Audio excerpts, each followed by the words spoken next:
So this whole month we're going to be covering beginner content. We recognize that there's a lot of new subscribers. Maybe you're new here. Maybe you haven't seen the 600 plus videos that we've done over the last 7 years on the channel. Maybe you don't know that there's a Facebook group of 25,000 people in there. Facebook has also been archiving our posts from the last year. So all the stuff where we produce, beginner content, teach you how to use these things and get the most out of it, it's been a little difficult to find. So we're going to fix that right now.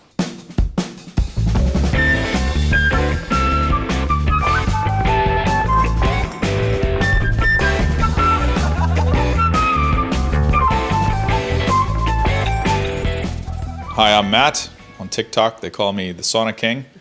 That's because I called out the guy for eating a melting ice cream bar inside a sauna. I thought that was a little strange. But I've tested a bunch of saunas. Aaron tells me I have to say a little hook right here. But really, I'm passionate about these products because they've transformed my life when I was really struggling. They've given me tons of great benefits, and thousands of other people have also been able to get those same benefits. So that's the motivation to continue going.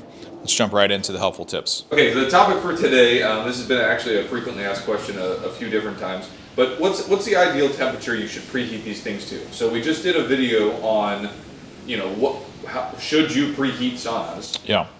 Now I want to talk about, and what people have been asking is, what's the temperature we should get these things to? So are we preheating it, or is it the usage temperature that you're targeting? Once it's preheated, okay. What is that temperature? Okay, when you preheat the sauna, you set it to max temp for max time. You don't set it at a low threshold, right? So if the sauna maxes out at 150, you walk up to it, you set it for 150, you set it for 60 minutes, you walk away. Do what you need to do. Let it preheat. You never want to set it to a low temperature, because if it reaches that temperature before you get in, the heaters are going to shut off. You want them on the whole time that you're in there. But target range, I think, is what you're asking about. What's the ideal temperature to use the sauna at for you if you're just starting out? I think anywhere between 125 and 135, maybe 140 is adequate. The ideal temperature for me is about 133 and up. So around 130, 135. If you get in, the sauna still has plenty of headway for the temperature to climb before it hits the max temp. And you can also, instead of selecting a temperature on the screen, you can also just crack the door. Give yourself a little fresh air. It'll bump the temperature back down a little bit, and you can kind of control the cabin that way, give you some airflow. You don't necessarily have to preheat it to a set temperature in order to control the temperature. I know that sounds a little confusing, but once you do it a time or two, you'll just be like, oh, okay, that makes sense. Now we run the heater on max temp. That way the heaters stay on the whole time that we're in there, but that doesn't necessarily mean that the sauna has to be operating at that max temp. It just keeps them from hitting the thermostat and kicking off and then cooling down and then cycling back on. So for me, ideal temp for a beginner, somewhere between 125, 135. So you come up to the sauna, you preheat it, you set it for 150. When you see it at 125, you jump in.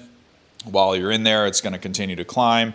Anywhere in the 130s, low 130s, is a great temperature for you to sweat and stay in there for 15-20 minutes once you start sweating, and then take a nice shower, let the sauna air out, and then you're ready for tomorrow's session.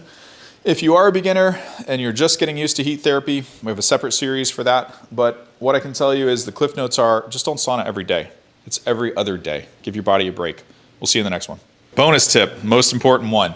If you do physical activity before you get in the sauna, it gets your blood flowing, gets the lymph tissue moving, and you'll get a better sweat quicker. It's called preheating the body, and I highly recommend it. You should do it. Go for a quick walk, do a quick little workout, do something. Just be moving. If it's rebounding, vibration plate, whatever that is for you, just get some exercise and movement in before you hop in the sauna. You'll get a much better session. Aaron brings up a good point. These are the saunas that we're getting rid of. Don't think that just because they're behind me that I love them or endorse them.